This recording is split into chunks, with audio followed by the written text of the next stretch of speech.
The leaves of this plant have cells that carry out photosynthesis. If we zoom in on this photosynthetic plant cell, we can see the chloroplast, where the reactions of photosynthesis occur. Photosynthesis consists of two primary steps, the light reactions and the Calvin cycle reactions. In this tutorial, we'll focus exclusively on the light reactions. The light reactions occur within the thylakoid of the chloroplast. Here, special pigments absorb light energy and transfer it to high-energy electrons, eventually producing ATP and the electron carrier NADPH. Let's zoom into the thylakoids to take a closer look at how ATP is created. The light reactions use two photosystems, called photosystem 1 and photosystem 2, which are both embedded in the thylakoid membrane. It's important to realize that these photosystems are named for the order in which they were discovered, not for the order in which they participate in the photosynthetic process. The light reactions actually begin at photosystem 2. The first thing that happens is that photosystem 2 receives photons, or light energy. This light energy is transferred to a chlorophyll reaction center, causing electrons in the reaction center to become energized. These electrons become so energized that they escape photosystem 2 and move to a nearby electron acceptor molecule located in the electron transport chain. Meanwhile, to replace the electrons leaving photosystem 2, water is split, releasing oxygen, 2 hydrogen ions, and 2 electrons.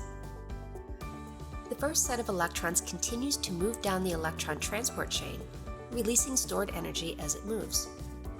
This energy is used to create a hydrogen ion gradient.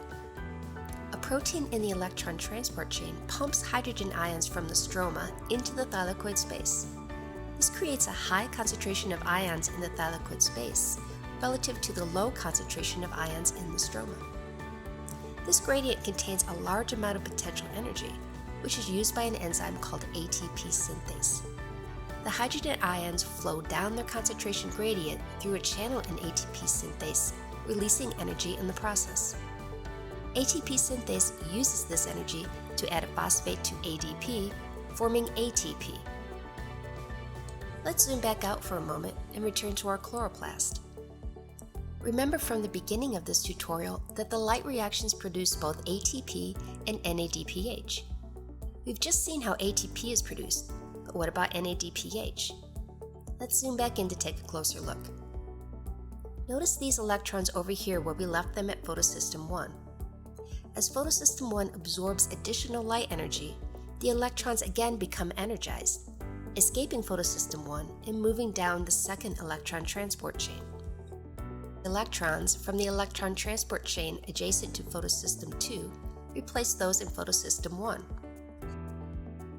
And again, water is split to replace the electrons that have moved from photosystem 2.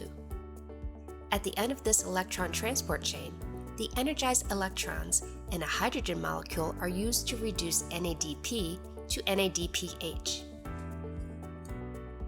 Let's zoom back out to review. The light reactions use light energy and water to produce ATP and NADPH. Oxygen gas is released as a byproduct. Together, the ATP and NADPH formed during the light reactions are used by the Calvin cycle reactions, which are discussed more in depth in a separate tutorial. The important thing to remember from this tutorial is that plants need both light and water to survive. Without these ingredients, the light reactions would shut down, stalling photosynthesis and causing the plant to die.